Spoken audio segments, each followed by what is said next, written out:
بسم اللہ الرحمن الرحیم۔ السلام علیکم۔ کشمیر ڈیجیٹل کے پوڈ کاسٹ میں ہوں راجہ افتخار۔ آج ہمارے ساتھ مہمان شخصیت ہیں سابق صدر ریاست جموں و کشمیر سینئر سفارتکار سردار مسعود خان صاحب۔ سردار مسعود خان صاحب اس وقت امریکہ میں، چین میں اور اقوام متحدہ میں پاکستان کے سفیر کے فرائض سر انجام دے چکے ہیں۔ آج ہم ان سے مسئلہ کشمیر اور پاکستان کی سفارتکاری کے حوالے سے گفتگو کریں گے۔ سردار صاحب، کشمیر ڈیجیٹل کے اسٹوڈیو میں ہم آپ کو خوش آمدید کہتے ہیں۔ بہت بہت شکریہ۔ آپ سے سوال ہے کہ 5 اگست 2019 آپ صدر ریاست جموں و کشمیر تھے۔ اس وقت آزاد کشمیر میں مسلم لیگ نے ان کی حکومت تھی۔ راجہ فاروق حیدر صاحب اس وقت وزیر اعظم آزاد کشمیر تھے۔ پاکستان میں تحریک انصاف کی حکومت اور عمران خان وزیر اعظم پاکستان تھے۔ جس وقت ہندوستان نے ریاست جموں و کشمیر کو جبری طور پر اس کے ایسے بکھرے کرنے کی کوشش کی اور اپنے آئین کی 370-35 کو توڑ کے اسے ختم کر کے ریاست جموں و کشمیر کو جبری ہندوستان کے حصہ بنانے کی کوشش کی۔ راجہ فاروق حیدر خان صاحب نے 5 اگست 2025 کو آزاد جموں و کشمیر اسمبلی کے اجلاس میں اس بات کا اظہار کیا کہ میں اس وقت وزیر اعظم تھا، لیکن میں پورے وثوق سے کہتا ہوں کہ 5 اگست 2019 کے واقعے کی عمران خان کو مکمل اطلاع تھی۔ تو اس حوالے سے آپ بہت باریک بینی سے معاملات کو دیکھتے ہیں، سینئر سفارتکار بھی ہیں، یہ بات کہاں تک درست ہے؟ ایک تو راجہ افتخار صاحب بہت بہت شکریہ مجھے یہ موقع دے رہے ہیں، اور دوسرے یہ ہے کہ میں آپ کو کشمیر ڈیجیٹل کے افتتاح کے اوپر مبارکباد پیش کرنا چاہتا ہوں۔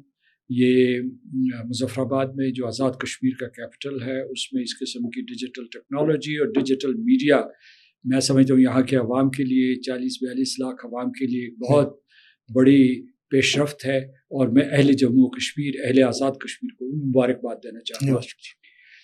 آپ چونکہ ایک بہت ہی ماہر صحافی ہیں، جنگ کے ساتھ وابستہ رہے ہیں بڑے عرصے سے، آپ نے بڑا سوچ سمجھ کے فیصلہ کیا ہے کہ آپ نے مجھ سے کیا سوال پوچھنا ہے، تو اس پہ میں آپ کو داد دیتا ہوں، اور ساتھ ساتھ یہ کہتا ہوں کہ بہت سے بیانات آپ نے راجہ فاروق حیدر صاحب کے ساتھ منسوب کیے ہیں، تو جب آپ راجہ صاحب کے ساتھ پروگرام کریں گے، یا میں مشورہ دوں گا کہ آپ ان کے ساتھ جو ہے اس قسم کی گفتگو کریں، تو اس کے بارے میں وضاحت ان سے پوچھ لیجیے گا۔ لیکن میں 5 اگست 2019 کے حوالے سے آپ سے ہر قسم کی گفتگو کرنے کے لیے تیار ہوں۔ سردار صاحب، جو پاکستان کے اس کو سفارتکاری چل رہی ہے، آپ کیا سمجھتے ہیں کہ اس سے مسئلہ کشمیر کو کیا فائدہ پہنچے گا؟ دیکھیے، جو پاکستان کی سفارتکاری ہے اس کا آغاز 1947 سے ہوا تھا۔ قائد اعظم محمد علی جناح نے اس کا آغاز کیا تھا۔ اس کے بعد جو بھی حکومتیں آئیں یا جو بھی عوام آئے، مطلب اب تیسری چوتھی نسل چل رہی ہے، تو تحریک آزادی کشمیر کے لیے ہم نے خون بھی دیا ہے، اور جو سفارتی محاذ کے اوپر بھی ہماری جہد مسلسل رہی ہے، جو آج بھی جاری ہے۔ ابھی جو ہے 5 اگست کا دن ایک مرتبہ پھر منایا گیا، اور اسے یوم استحصال کہا جاتا ہے۔ میں کہتا ہوں اسے یوم استبداد کہنا چاہیے، میں یہ کہتا ہوں اسے یوم نوآبادیت کہنا چاہیے، کیونکہ ہندوستان نے 5 اگست 2019 کو جموں و کشمیر کے اوپر، اس کے مقبوضہ علاقے کے اوپر ایک مرتبہ پھر حملہ کیا، پھر قبضہ کیا، اور اس کو جو باقی ماندہ چھوٹے موٹے حقوق تھے وہ بھی اس سے واپس لے لیے تھے۔ مثال کے طور پر ان جو آرٹیکل 370 کے تحت جو حقوق دیے ہوئے تھے، جھنڈا، آئین، اسمبلی، وہ سارے کے سارے چھین لیے تھے، اور اس کے بعد جو ان کے پاس محدود سے اختیارات تھے وہ بھی ان سے چھین لیے، تمام قائدین کو نظر بند کر دیا تھا۔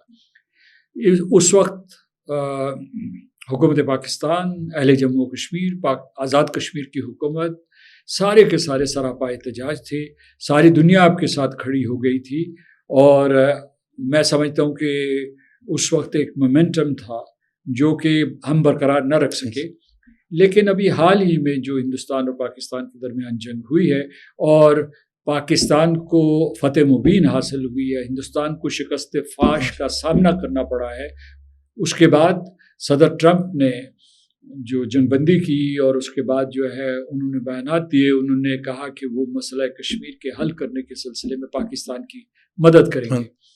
تو ابھی ہمیں موقع ملا اس کے بعد کہ سلامتی کونسل میں پاکستان نے اس مسئلے کو 2 مرتبہ اٹھایا۔ اس کے بعد جب ہمارے پاکستان کے نائب وزیر اعظم اسحاق ڈار صاحب security council, United nation security council سے خطاب کر رہے تھے تو انہوں نے مسئلہ کشمیر اٹھایا. وہاں ہمارے مستقل مندوب ہیں، انہوں نے بھی اس مسئلے کو اٹھایا ہے. بھارت اور پاکستان کے درمیان میں جو جنگ ہوئی اس کی وجہ سے دنیا ایک مرتبہ پھر باخبر ہو گئی، بلکہ خبردار ہو گئی کہ اگر آپ جنوبی ایشیا میں ہندوستان اور پاکستان کے درمیان مسئلہ کشمیر کو حل نہیں کریں گے اور اس تنازع کا خاتمہ نہیں کریں گے تو جنگ کے بادل ہمیشہ یہاں منڈلاتے رہیں گے. ہندوستان میں تصادم اور مخاصمت برقرار رہے گی اور کسی وقت بھی یہ جنگ جو ہے ایک جوہری جنگ میں تبدیل ہو سکتی ہے، جس سے نہ صرف جو ہے اہل جموں کشمیر، اہل پاکستان، پورے جنوبی ایشیا کے خطے کو نقصان پہنچے گا، بلکہ دنیا بھر کے لوگ جو ہے برے طریقے سے ایک جوہری جنگ سے متاثر ہو سکتے ہیں. میں آپ کے سوال کا جواب یوں دینا چاہتا ہوں کہ حکومت ہو، عوام ہوں، اور خاص طور سے پاکستان کے عوام، کشمیری عوام، ڈائسپورا، تارکین وطن یا جو باہر پاکستانی اور کشمیری ہیں، وہ سارے کے سارے متحرک ہیں اور میری ان کے ساتھ اپیل ہے کہ وہ اپنی جد و جہد جاری رکھیں، کبھی بھی ہندوستان سے خائف نہ ہوں، کچھ اس قسم کا وتیرہ اختیار کریں کہ ہندوستان اور اس کے قائدین کے دلوں پر دہشت طاری ہو کہ اہل جموں کشمیر اپنا حق خود ارادیت لے کر رہیں گے.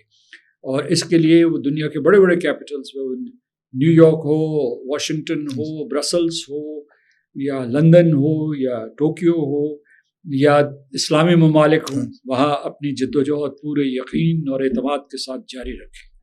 سردار صاحب، آپ نے ذکر کیا کہ ٹرمپ نے جو جنگ بندی کی تو اس نے مسئلہ کشمیر پر ثالثی کے کردار کے حوالے سے جو کہا ہے، تو اس میں کتنی پیش رفت حکومت پاکستان کی جانب سے سفارتی سطح پر کی جا رہی ہے؟ پیش رفت کے لیے ضروری ہے کہ ہندوستان مذاکرات کے لیے آمادہ ہو، اور ہندوستان آمادہ نہیں ہو رہا، بلکہ ہندوستان کے انکار کی وجہ سے اور ہندوستان کے راہ فرار کی وجہ سے خود ہندوستان اور امریکہ کے تعلقات خراب ہو گئے ہیں. اور صدر ٹرمپ میرا خیال ہے کہ کوئی تقریباً 34ویں دفعہ جو ہے پاکستان کا اچھے الفاظ میں ذکر کر چکے ہیں، اور اس کے بعد وہ یہ سمجھتے ہیں کہ مسئلہ کشمیر کو حل کرنا چاہیے.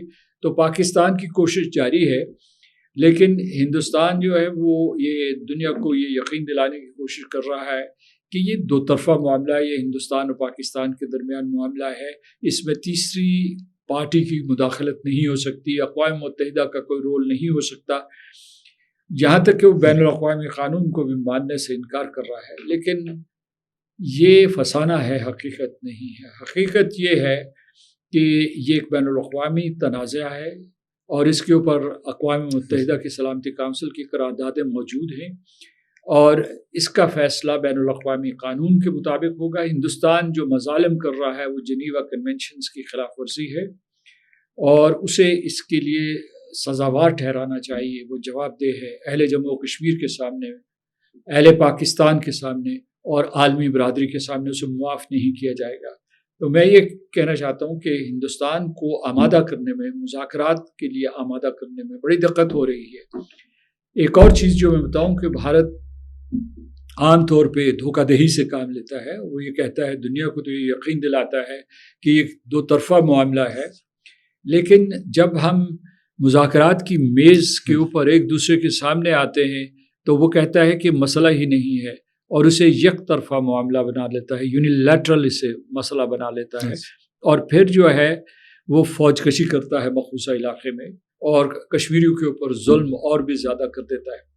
تو میں سمجھتا ہوں کہ ہندوستان کے جھانسے میں نہیں آنا چاہیے، ہمیں بین الاقوامی محاذ پہ لڑتے رہنے چاہیے.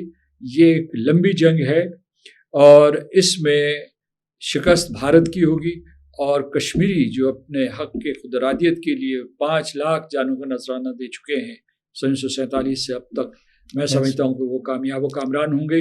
اور اس میں جو ہے ہماری جد و جہد بھی شامل ہے، ہمیں پاکستان کے اوپر بھی اعتماد ہے، لیکن ساتھ ساتھ مشیت عزدی بھی شامل ہوگی. خداوند قدوس ہماری مدد فرمائیں گے، اور ہم انشاءاللہ چونکہ حق پہ ہیں ہم کامیاب ہوں گے. آپ نے ذکر کیا کہ جنگ کے بعد پاکستان کو جو فتح میں بھی حاصل ہوئی تو پاکستان کا امیج دنیا میں بلند ہوا ہے. جب ہم پرامن تھے، دنیا ہماری بات پرامن لوگوں کی کیوں نہیں سنتی ہے؟ کیا طاقت کی آواز سنتی ہے دنیا؟ بالکل صحیح نقطہ آپ نے اٹھایا کہ دنیا طاقت کی آواز سنتی ہے اس وقت، بلکہ جو بین الاقوامی نظام برے طریقے سے ٹوٹ رہا ہے اور شکست و ریخت کا شکار ہے، یہ بالکل روز روشن کی طرح عیاں ہے۔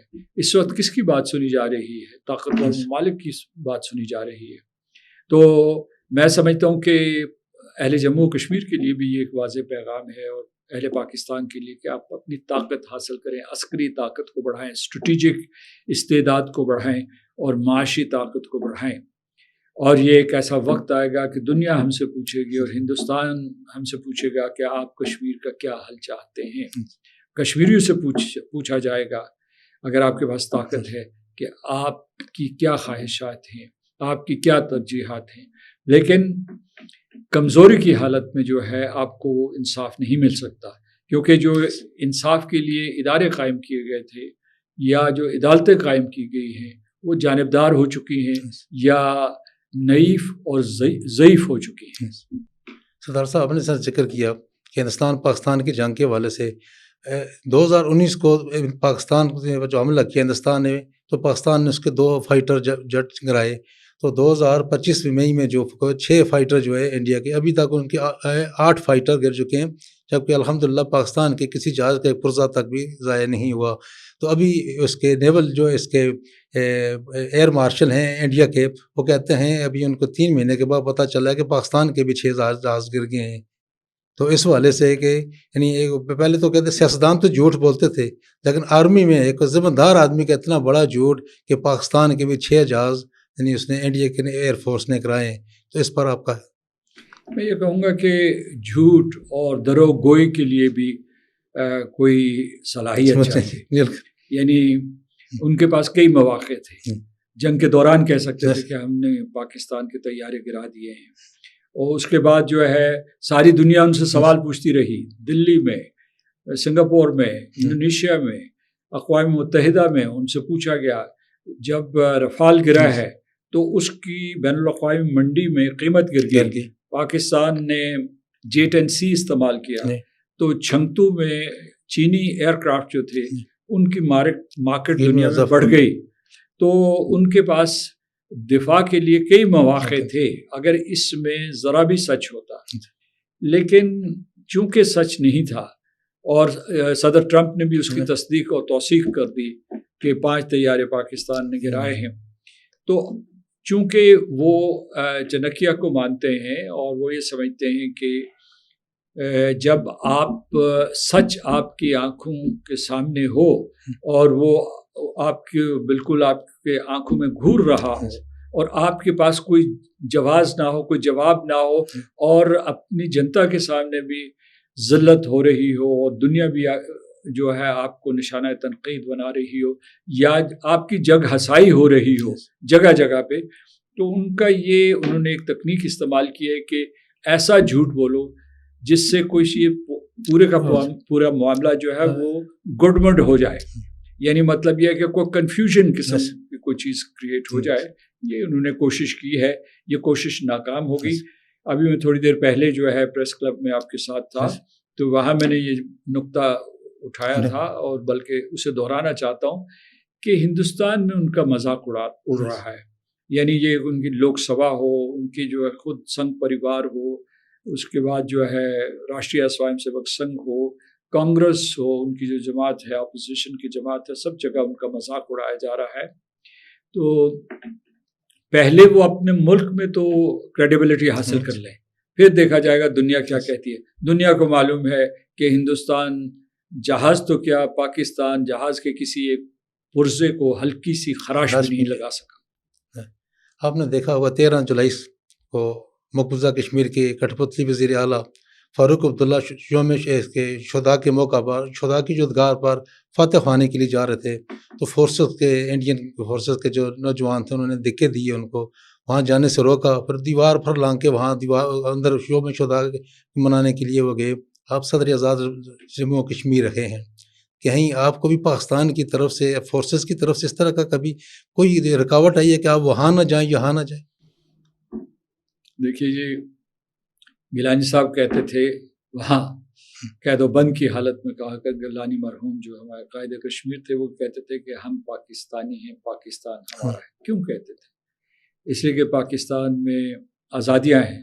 یہ تو تقابل ہی نہیں ہو سکتا۔ میں سمجھتا ہوں کہ لیکن اس سے ایک اور نقطہ ثابت ہوتا ہے کہ ہندوستانیوں نے وہاں، مطلب میرا تو ایسا تجربہ ہو ہی نہیں سکتا، میں پاکستان کا سفیر رہا ہوں 4 جگہوں پہ۔ میں جنیوا میں اقوام متحدہ میں پاکستان کا سفیر رہا، نیو یارک میں رہا، اس کے بعد 2 اہم ترین ممالک چین اور امریکہ میں رہا، اور اس کے بعد میں نے کئی جگہوں پہ سفارتی ذمہ داریاں سر انجام دیے ہیں۔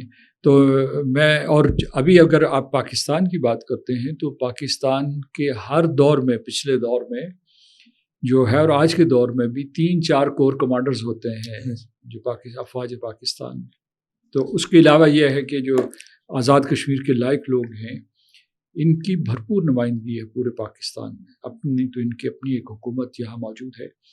لیکن عمر عبداللہ کے جس واقعے اور سانحے کا آپ نے حوالہ دیا ہے، اس سے یہ ثابت ہوا ہے کہ بھارت نے قبضہ تو کر لیا ہے، 10 لاکھ فوجی وہاں متعین کیے ہوئے ہیں، لیکن وہ اسے دشمن علاقہ سمجھتا ہے اور وہ اہل جموں کشمیر سے ڈرتا ہے۔ اگر ان سے نہ ڈرتا ہو تو وہ مزار شہداء کے اوپر کیوں تالا لگائے؟ یعنی اسے کیا فرق پڑتا؟ اگر وہ طاقتور ہے، اس نے لوگوں کے دل اور دماغ جیت لیے ہیں، تو پھر ان پابندیوں کی کیا ضرورت ہے؟ کیوں اس نے سارے کے سارے قائدین سندھ سے ڈرتا ہی ہے، لیکن شہداء سے جو شہید ہو چکی ان سے بھی ڈر رہا ہے۔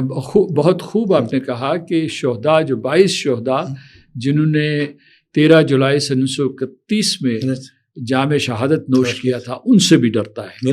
تو آپ یہ دیکھیے کہ اس کا جو جموں اور کشمیر جو مقبوضہ علاقہ ہے اور جو ہندوستان ہے، ہندوستان کی یونین یا فیڈریشن جو بھی کر لیں، تمام تر کوششوں کے باوجود یہ ایک مصنوعی اور غیر فطری تعلق ہے، اور ہندوستان کو یہ معلوم ہے۔ ہندوستان جو ہے مقبوضہ کشمیر میں ایک نوآبادیاتی قوت ہے، اس سے زیادہ کچھ بھی نہیں۔ سردار صاحب بہت بہت شکریہ آپ کا، آپ کی انتہائی مفید گفتگو رہی۔ ناظرین، آج کا پوڈ کاسٹ آپ نے دیکھا، یقیناً آپ کو پسند آئے گا۔ آپ کی فیڈ بیک کا انتظار رہے گا۔ پروگرام سے اپنے میزبان راجہ افتخار کو اجازت دیجیے۔ اللہ نگہبان۔